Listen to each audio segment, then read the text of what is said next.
Hey, what is going on? My name is Jamel Tony. Hey everyone, I'm Lakeisha. And welcome to Progressively Becoming. Thank you so much for joining us for another conversation. And as you're getting on, make sure that you like, comment, and share. And let someone know PB is on now. We are in the building as we are laughing. Yeah. And right here every Tuesday at 7 p.m. Sorry, y'all. Hold on a second. Allow us to finish this conversation. Just because it's not doesn't mean it doesn't exist. That's what I want to say. Okay. So we have to give credence to what does exist. You understand what I'm saying? I understand. All right. We'll explain that in like 2 weeks or so. But what's happening? We are so glad you are here with us. Tuesday evening, wherever you may be listening, watching us. Welcome to the Facebook community. What's happening? Welcome to our YouTube family as well. To all of the podcasters, Spotify, Google, Apple Podcasts, wherever you may be listening to us, we appreciate the love. And we are so excited that you have decided to make Progressively Becoming your choice of entertainment in insightful conversation this evening. Yes. Thank you. Yes, we thank you always for your support. Yeah. If you haven't already, and which you should, because we are no longer moving in procrastination, make sure that you subscribe to any of the podcasts, Apple, Google, Spotify, so that you can listen on your way to work, while you're driving, while you're at the gym, and also so you can hear our podcast at 15 at 6. Absolutely. Because it's only available on our podcast streaming. Absolutely. Morning devotions every Thursday at 6 a.m. We are extremely intentional about prayer, and we want to pray with you and for you. Yes. We believe in the power of prayer. Yes, we do. We're not praying to an individual that has no power, but we are praying to God our Father, because we believe that He alone has the power to get us out of situations that we find ourselves in. He alone has the power to heal us and deliver us. We don't care what the doctor says. Right. Like we believe in the power of prayer, because we believe in the power of God. He is immutable. He doesn't change. Right. As He was yesterday, He is today. His character does not change. Times for us may change. Right. Seasons may change, but He does not. And that's the amazing thing about God. Yes. He does not change. He was good yesterday. He's good today. He'll be good tomorrow. Oh, absolutely. And you can rely on His goodness and His greatness in your life. So we pray to Him, because we just acknowledge that He can. He alone can. And He alone will. Absolutely. Yeah, so Thursday, 6 a.m. Thursday, 6 a.m. Make sure you meet us here so that we can pray. Absolutely, yeah. Early will we seek Thee on definitely. Thursday morning. So make sure that you tell somebody about the prayer, because that prayer is amazing. It's awesome.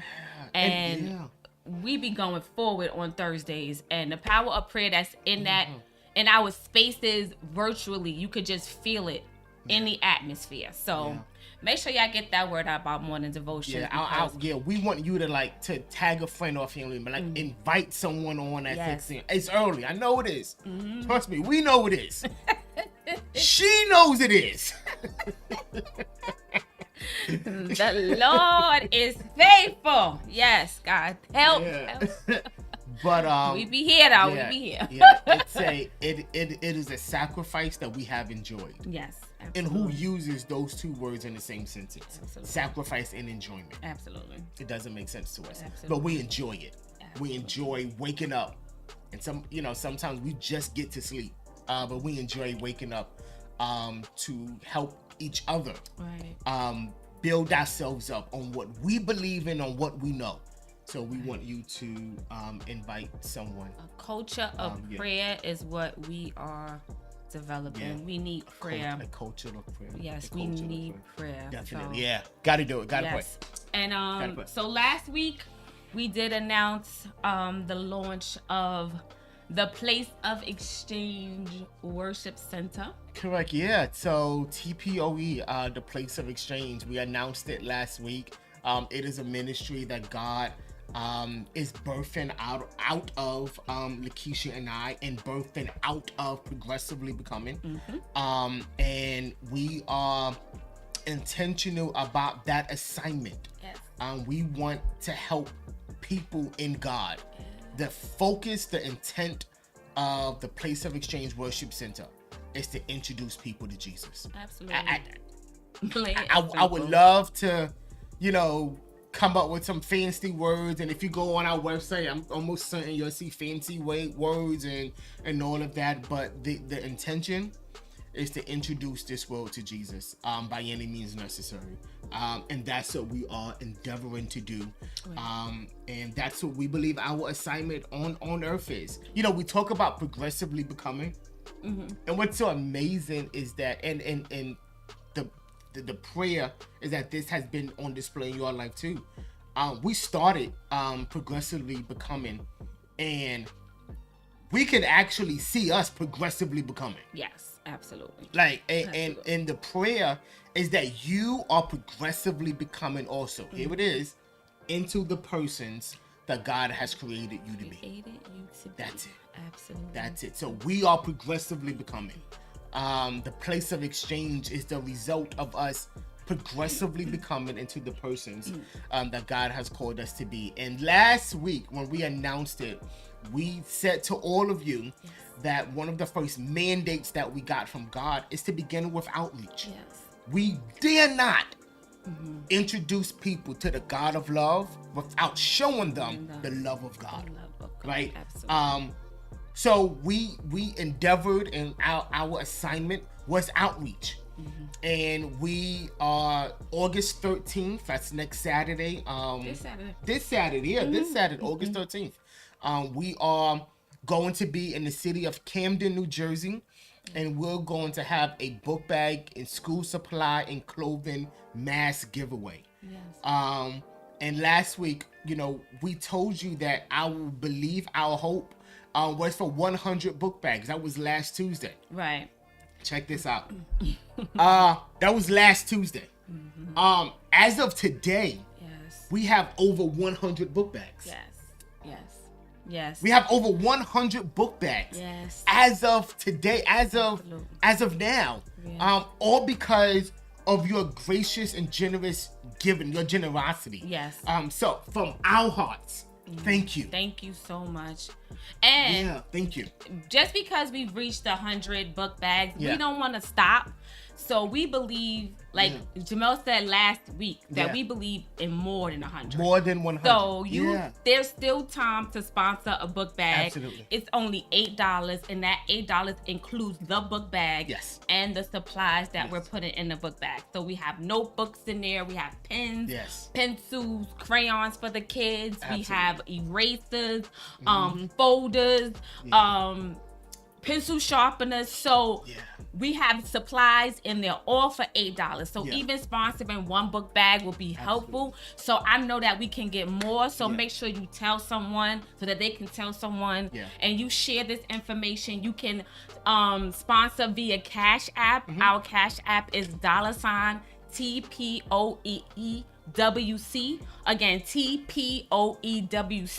Or if you don't have Cash App, you can go on our website at www.theplaceofexchange.com, and you can sponsor there as well. So we appreciate all of you that have helped so far, but we know that we can do and get more. So make sure you tell someone, and if you haven't already, go ahead and sponsor that $8 book bag for us with the supplies. We really appreciate it. Last week we said 100.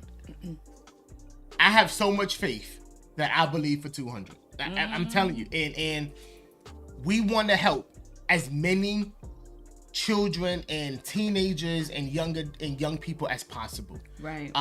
And we're not, talking about some, off the mill book bags and and that like quality book bags that you can put on your back and be comfortable with the straps and not one book but 2 books and multiple books that we are putting in the bags, not 1, 3, 4 pencils, multiple pencils and pens, etc., and folders and that we are putting in these book bags to help the youth of Camden, New Jersey. I want to give a shout out to all of you, literally all of you, to all of you that has partnered, because that's what it is. It's a partnership. Right.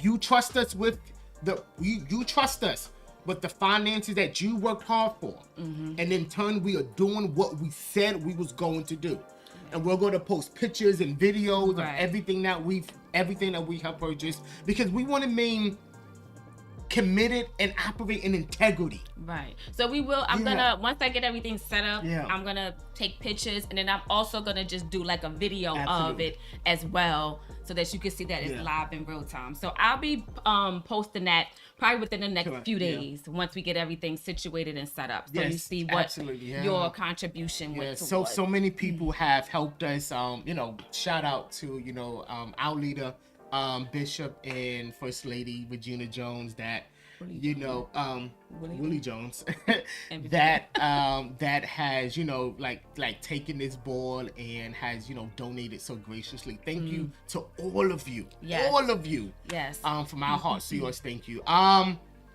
Let's get started. Because this is going to be an amazing conversation. Don't get distracted by my hat. Yeah, he's excited about football season. It's coming. Football season. Like you don't understand. I've waited. It's been a struggle, like waiting for kickoff, and now that it's finally upon us, and it's approaching, I can just feel the intensity in the air. Oh, you look good, bro. And thank you. And the New York Jets is going to do something this year. They don't do nothing but lose. Don't put nothing in the comments. They will do nothing but lose. Don't put nothing in the comments. Don't put nothing in the comments, and don't put anything in the comments, because that's what you're gonna get this year from the Jets. Nothing. Whatever. Now, if you were a Chiefs fan, then all right. Maybe, so last week we started a Brady fan, maybe but the Jets, you put nothing because you're gonna get nothing. But you look good representing them, so. And that's what we're representing. Jets. Jets. We're very proud, babe. We're very proud. Last week we have concluded our Becoming Necessary series. For all of you that maybe have journeyed with us for the last few months, we have been discussing the word becoming. Yes. I don't know when this started. Yeah. But we have been discussing becoming.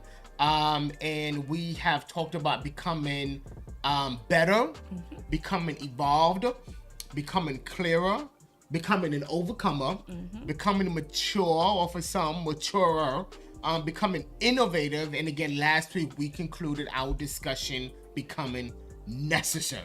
Right. Necessary means required to be done, achieved. It means to be present, needed, and essential. And we explicitly said to you that in order for you to become, you are necessary. Exactly. So we actually are coming to the end of our Becoming series. So I feel a little something. But not the end of progressively becoming. No. Just the becoming word that we broke down. And then also we went deep into procrastination and the effects that it have on our lives. And we discussed 3 types of procrastination. It was the avoider, the optimist, and the pleasure seeker. Just to recap briefly, the avoider puts things off just because they make you feel bad. The task at hand produces emotions of anxiety, boredom, overwhelmingness, and or sadness. Before an avoider even gets started, they are filled with unpleasant emotions that keep them still. This stems from the truth that most people have a natural drive to seek what's good and avoid what's painful. Absolutely. So that is definitely true. The optimist we touched on is they consistently think a task that that is not going to take as long as it actually is. Yeah. And that they have more time to finish the job. And what we stated with the optimist is that you can be confident that you can do something or achieve a goal, and then just on the flip side, you can be confident that you won't achieve that goal or that task. Correct. And you can hopefully and confidently not become as an optimist. Correct. Last week we went into great detail on the pleasure seeker. And the pleasure seeker is pretty much, you don't want to do nothing you're supposed to do until you genuinely feel like doing it. Correct, yeah. So pretty much I love the boldness of the pleasure seeker. Like, I'm not doing it until I want to do it, and if I don't feel like doing it, I'm not doing it. I love the boldness of the pleasure seeker. The pleasure seeker, though bold, is perhaps one of the most difficult ones to gain control over, because you are dealing so much more with a selfishness than just not doing it. Right. Like, there's some people that say, okay, I'm not doing this because I don't have time, or, I don't have the resources, or, as the optimist says, I have time to do it. You have time to do it. The pleasure seeker says, I'm not doing it because, I don't want to. I don't want to. So with the pleasure seeker, it's not so much as avoiding to doing something. It's deliberately just choosing something that you like to do better. Yeah. And the pleasure seeker says, I know what I'm supposed to do, but I won't do it simply because I don't feel like it. Yeah. The pleasure seeker puts pleasure of themselves before responsibility. And if you are the pleasure seeker, and we talked about it last week, so if you haven't caught it, like, I urge you to go back and listen to it. Yes.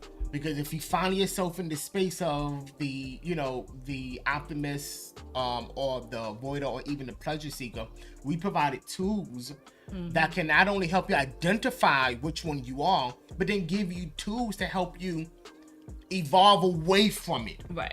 And if you're the pleasure seeker, you cannot deal with it if you don't deal with the selfishness that you have in your life. And that selfishness always stems from something else. So you got to try to find like the positivity in that situation that you don't want to do. Correct. Yeah. Yeah. So. And then, put others before yourself. And we live in this selfish world sometimes. Where everyone wants to put themselves first, and that's what the pleasure seeker says. But you will never be effective in your assignment on earth if you do not put others before yourself. Sometimes we have to be selfish. Sometimes we do. Right. Sometimes we need self-care. Right. Sometimes we need to, take care of ourselves. Absolutely. But be mindful of your responsibility. Yeah, and just like out of these three, just do like an honest assessment. Yeah, audit. And we talked just be honest. Like for me, I know that I'm the avoider. Yeah.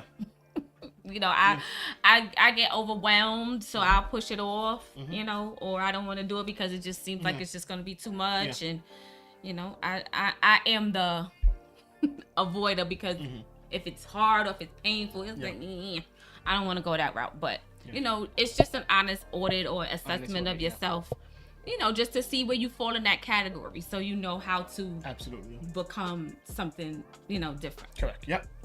All right, so the final letter in the word becoming that we are going to discuss tonight is the G. G word. And the G is becoming grounded.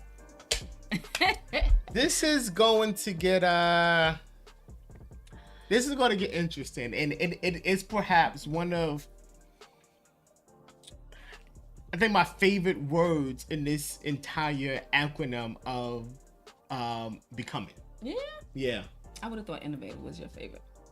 Innovative it is, but Grounded has so many complications and consequences to it. Mm-hmm. Grounded means, for those of you that are note takers, grounded means well balanced and sensible. Mm-hmm. Mentally and emotionally stable, realistic, and unpretentious, mm-hmm. which means humble, not pretending, and sincere. Right? I'm gonna say it again. Grounded means well balanced and sensible, mentally and emotionally stable, mm-hmm. realistic, and unpretentious. Humble, not pretending, and sincere. Mm-hmm. Mm-hmm. Yeah. And it's like, how many times do you hear people say, like, whatever you do, just make sure you keep yourself grounded. Yeah. Mm-hmm. And we say, yeah, sure, no problem. Yeah, I'm definitely keep myself grounded. Yeah. And then how many times do we say it, but we actually don't do Correct. it? Yeah. And could it be that you just don't know what that means mm-hmm. and what the act of being mm-hmm. grounded actually looks like? Yeah. Yeah. And one... We just put that in the chat. Just put grounded. Just grounded. Because we're going to dive into some things like during this conversation that we want you to intentionally listen. And just so y'all know, this will probably not. Yeah. We'll probably trickle this on to our next conversation. Correct, yeah. Y'all know how we do. But one of the meanings of the word grounded is well balanced. Mm-hmm. Mm-hmm. Mm-hmm. Can you just say well balanced? Right. And how many of us live a well balanced life? Right. That's the question. Yeah. How many of us live well balanced life? And remember, it's balancing your character, mm-hmm. Our life purpose. We always go back to that. Yep. Our vocation. Keep going. Yep. Our health, our relationships, and in our resources. Correct. And a lot of times we don't have balanced lives. We do not. We tend to give more attention to one thing than to the other. Correct. We give more attention to our bodies over our relationships, right? Right. We give more attention sometimes to our resources over our character, our vocation, our body, and our relationships. I'm going to say it again. We give more attention to our resources and our relationships than we give to our character, to our vocation, and to our bodies. Exactly. And then the problem is that when we do that, it causes a deficit mm-hmm. in other areas of our lives. Correct. And our attention to matters reveal our priorities. Mm-hmm. Mm-hmm. Our attentiveness to areas of our lives reveal priorities in our lives. Right. You do not have to tell me what you prioritize. I can look at how much attention you give to it and tell you what your priorities lie. Oh, that's good. Mm-hmm. And you may unintentionally be doing it. Mm-hmm. But you unintentionally, I'm telling you what I know. You unintentionally give more attention to what matters to you the most. Right. And that reveals your priority. And you can say, well, this is a priority for me. Yet you give no attention to it. Mm-hmm. Right. Instead of you saying this is a priority for me, what you should be saying is that this matters to me, mm-hmm. but it's not a priority for me. Right. Like, where do you rate vocation and body and career and time, resource? Like, where's your level of attention at mm-hmm. to these matters, right? Mm-hmm. And the reason why we can say this is because we dealt with this issue of not having a balanced life. Right, exactly. So, like, early on in our marriage, we had... How long we been married? A long time. Gosh, coming on 16 years, bro. Ooh, 16. The 26th, we'll celebrate 16 years. 16 years, wow. Oh, the best 16 of your life.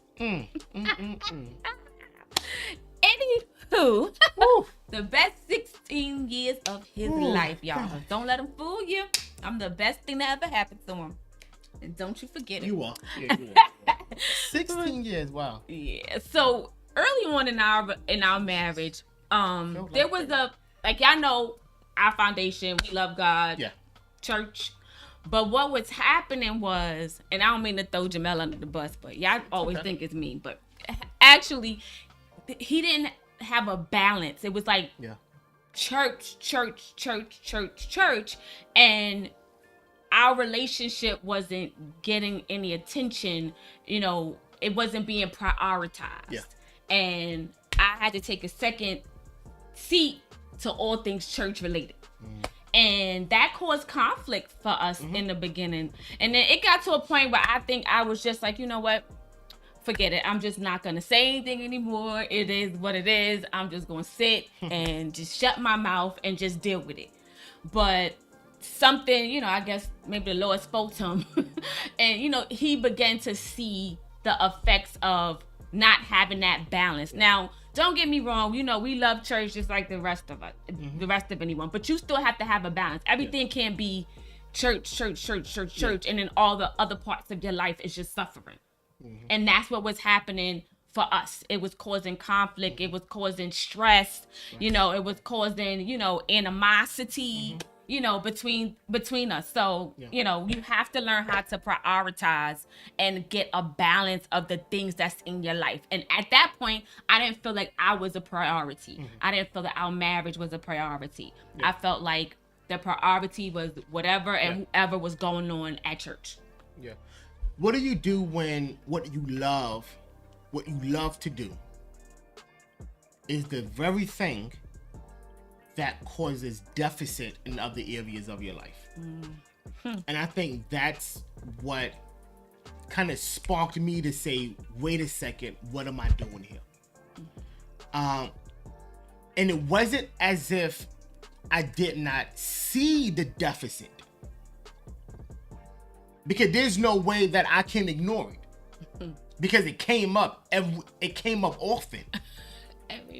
Yeah, it came up often.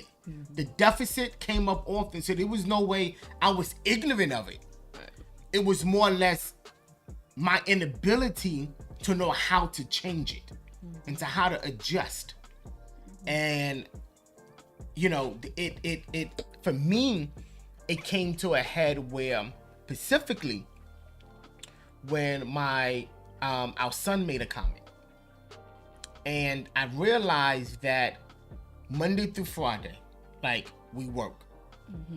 He's in school. And, you know, at that time, I think I was commuting. And so it's like between commuting and work, like, I'm home, I come home and I'm completely spent. He's in school from 7 to 4, 3:30 or something like that. When he come home, he's completely tired, right? On Saturday, it's like, you know, we're trying to, you know, do everything home related, you know, cleaning and shopping and, you know, doing this and doing that. And, you know, Sunday was church. And I realized that I was spending no time with him. Like, there was no intimate time being spent with my family. And I had to make that adjustment.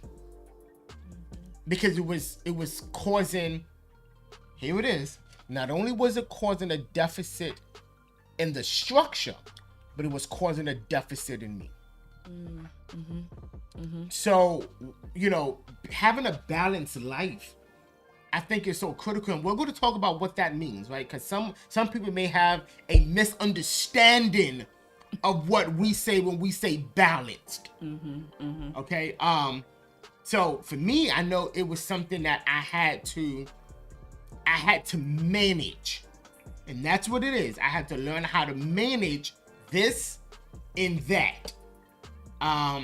So what does it mean to have a balanced life?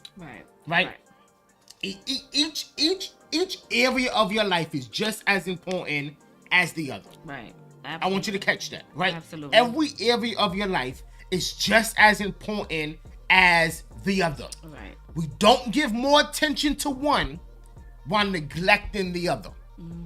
I want to say that again. We do not give more attention to one while we neglect the other. Right. Being balanced reduces stress. Yes. It improves your health, and it increases your productivity. Right? When you don't have this balanced life, your health becomes affected. You find yourself becoming more stressed out, and your overall effectiveness to each other area of your life begins to suffer.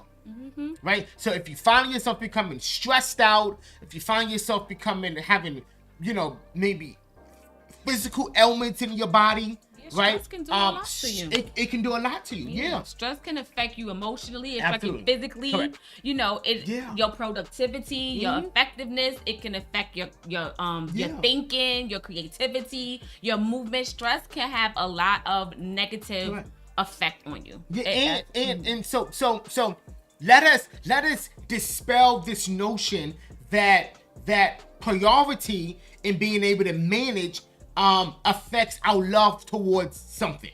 It does not. Right? So we can say, well, like for me, something, I really need to prioritize my family at this moment, right? I really need to learn how to manage my family life.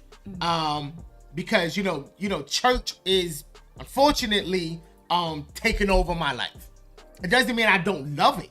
Right. It just means I need to manage all of the areas of my life more effectively. There's no love lost. Right. It's management. Right. Can you say that? Management. Absolutely. Can you manage all of the areas of your life?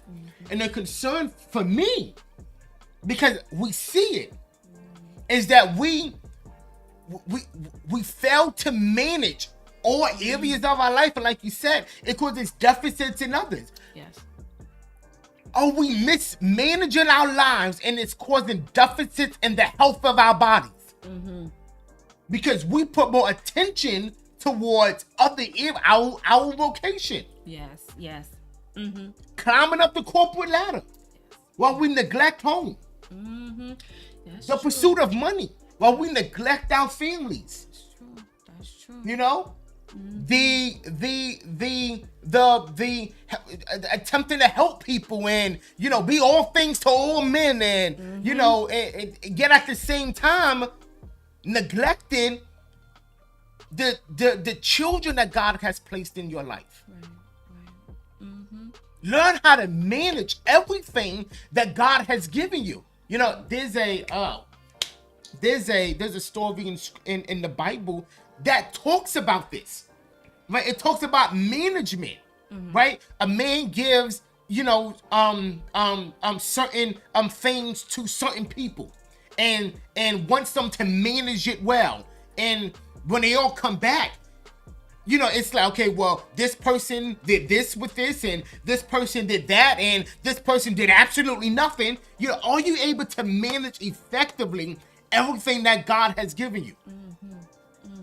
And you'll be surprised how our inability to become and our purpose is impacted because of our inability to manage well. What are you mismanaging in your life? Right. Who are you mismanaging in your life? Who are you taking for granted? Right. Exactly. And it's just priority. You got to prioritize. Yeah. You have to set in order what needs or requires your attention the most at that time. Yeah. So, for like with Jamel's situation, it's not like, all right, we just gonna do away with you in church. Correct. But right now the priority is me. It's not is you. Yes. It's not that. It's not that. Right. It's not that. It's not. Yeah. It's so not you have to see what your priority is at that time. Correct. And then once you get that balance together, then you can incorporate everything effectively going forward. And one of the ways that we help this management, and I know for me, is I had to address the issue of being a people pleaser. Yes. Right? You can't please everyone. You cannot. You as much as you try, you cannot. Sometimes You have to learn this word, right? It is a word that we do not use often. It is a word that we want to introduce to you today for the first time on a Progressively Becoming platform. Are you ready? This is the word. Here it is. No. No. Exactly. You have to learn how to say no. No. And people don't like that. People don't like it. No.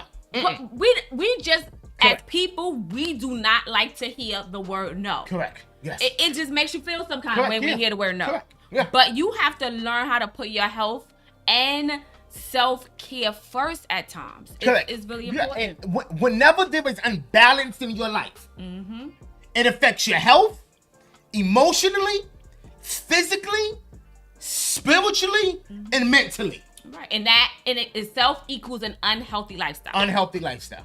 Plain and simple. Use the word no. Just say it. No, let's practice. No. No. Here it is. Can you do this for me? No. Can you go with me to this place? Sorry, I can't. No. You know, I really need somebody to do this for me. Sorry, can't be me. Sorry, no. No, but seriously, embrace the word no, and here it is. We have a hard time saying no. Hard time saying no because, and here's why: because we don't want to deal with the truth that our no to somebody may be at their demise. And for some of you, you cannot be responsible for everyone else's life. Right. Let us free you from this. Right. I know you want to help people and please people and be the savior and be the Superman for everybody. But sometimes you have to step back and say, I'm going to allow you to be responsible for your own life. And my yes is not going to save you. Right. Nor will I be guilted and made to feel ashamed because I decided to use the word no. Right. It's my prerogative, and I'm gonna do what I want to do. I think it's gonna say that. It's my prerogative, and I'm gonna do what I want to do. Exactly. Look, just ask yourself this question. It's my prerogative, and I'm gonna do what I want to do. And the answer to that is no. Well, you know something but not for nothing. Like that is hard for a lot of us to say no. Even when we want to say no, we want to say no. Yeah. Okay. Because sometimes our okay and our yes affects us. Yeah. You know you don't have. It goes back to procrastination. You know you ain't got time to do it. Right. At what expense is that yes costing you? Right. At what expense is that yes costing you? Is it costing you resources that now you got to take away from your own home to help somebody else out? And I'm not saying we can't help people, but I'm saying you got to be able to manage. Right. If you have plans, for instance, you have plans with your family or your kids or something like that, and then someone asks you to do something, and you like, okay, so now your family is being slighted. Correct. Now we can't do what we planned on doing because you got to do X, Y, and Z. And I've been there, right? So now you got all these things on your plate. You got A, B, C, D, E, F, G, H, I, J, K, L, M, N, O, P, or because you couldn't say no. Right. And the reality is something is going to suffer. And oftentimes it's the person's closest to us that suffers because here it is, we think they'll always be here.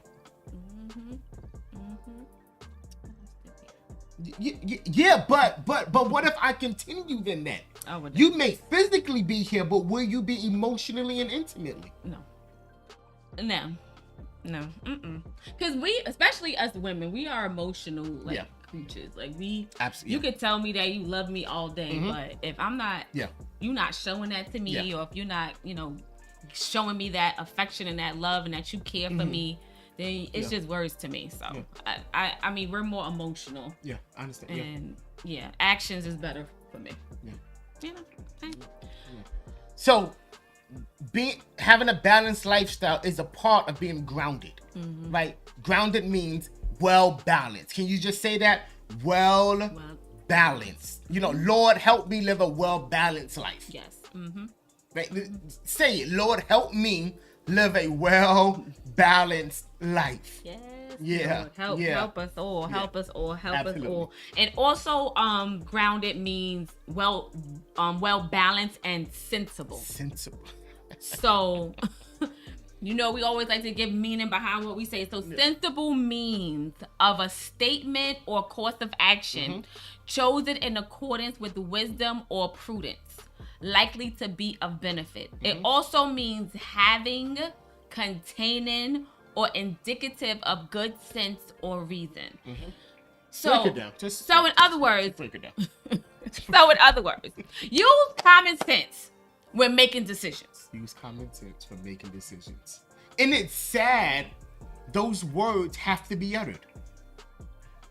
Because common sense ain't as common as it used to be. No, it's not.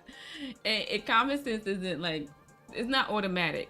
Like, it's not. And we think it is, it's not automatic. but it's not. It's not. And your ability to become grounded involves making decisions based on common sense, practical and reasonably. Right. And you know, it's not a knock on anyone. Yeah, no. But common sense doesn't look the same for everybody. So what may be common sense to me may not necessarily be common sense to you. So, question for you. Are you born with common sense or is it learned? So I think that common sense is learned. Okay. I don't think that you're born with it. I mean, I think you're born with some sense of intellect, but I primarily think that common sense is learned as you go through life. So common sense is derived from both intellectual ability and life experiences. Right? So when you combine your intellectual ability with your life experiences, and together you use that to make good judgments, right? You are born with an ability to develop common sense.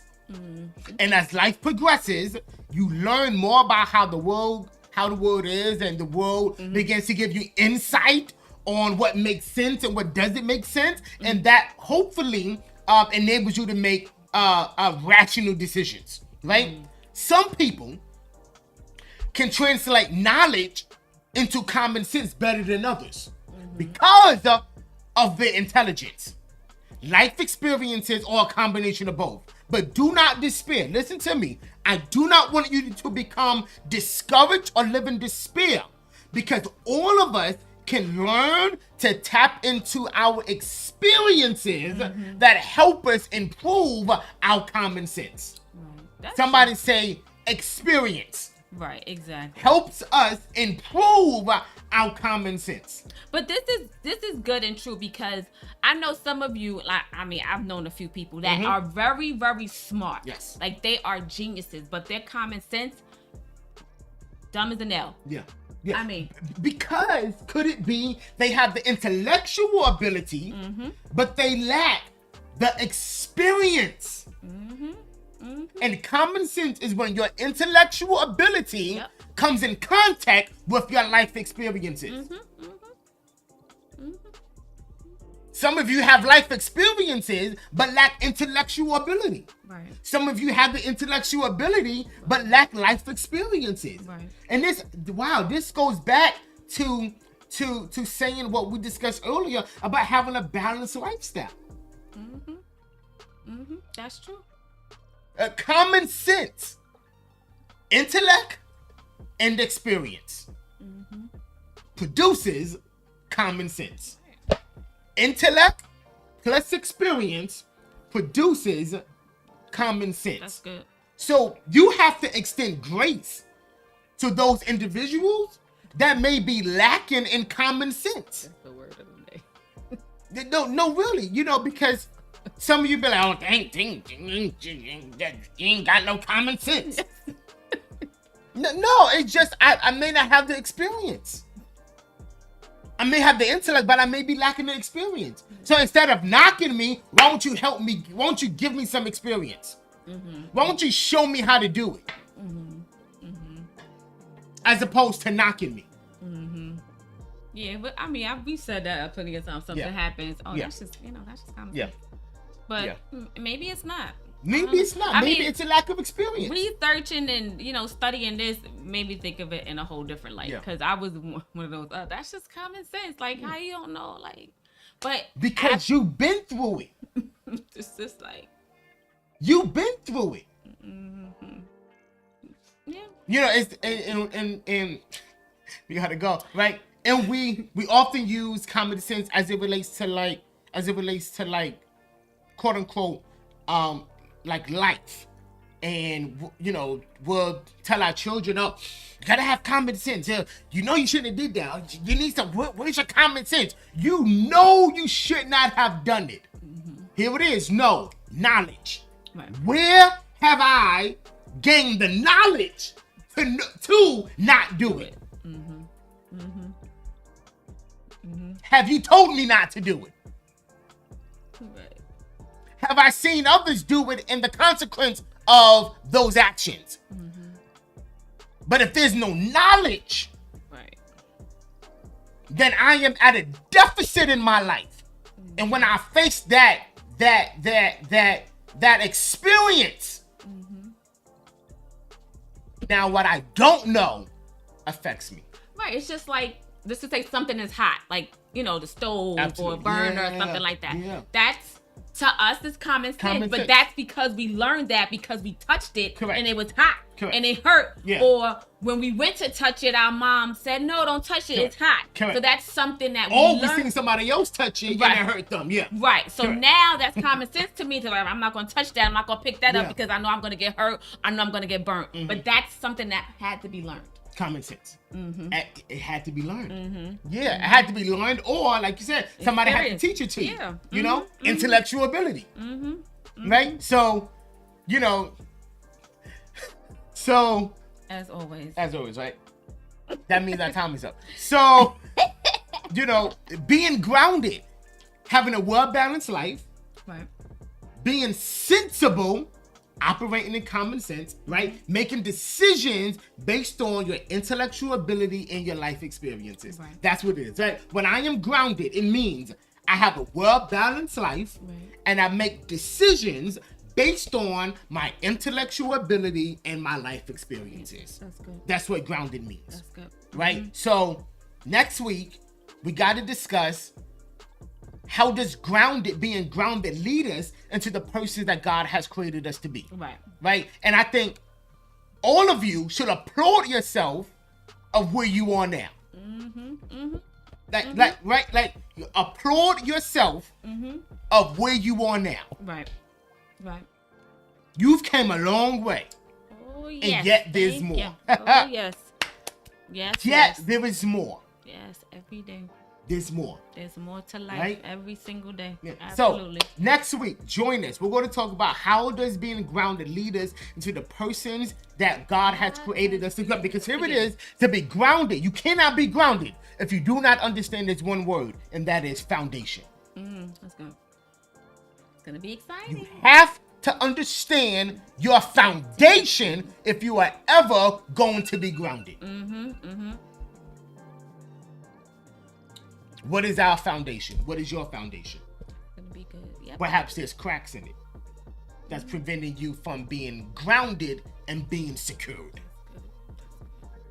It's gonna be a great conversation. Yeah, Thursday, 6 a.m. Join us. Thursday, absolutely. 6 a.m. for morning devotion. And of course, next Tuesday, right here at 7 p.m. Again, if you would like to partner with us and sponsor a book bag for the community in Camden, we will be out there this Saturday, August 13th at 9 a.m. We'll be there from 9 to 11. It's $8. You can partner with us at Cash App, $TPOEWC, or you can go to our website, www.theplaceofexchange.com. Yeah, that's correct. If you want to, help us, if you want to volunteer, if you want to say, hey, I have 2 hours on Saturday, I live in the area, and I just want to help you guys out.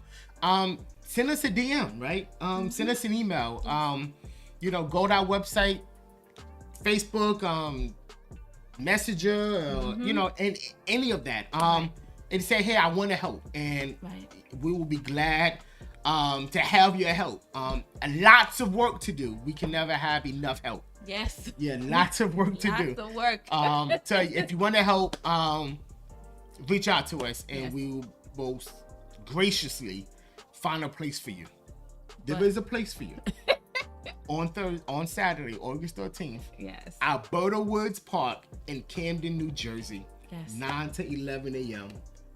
We will be there. Yes. Displaying the love of God. But again, thank you guys for joining us for this great conversation. Thank you for watching us. Facebook, YouTube, listening on our podcast. You all have a blessed night. We love you. Take care, guys.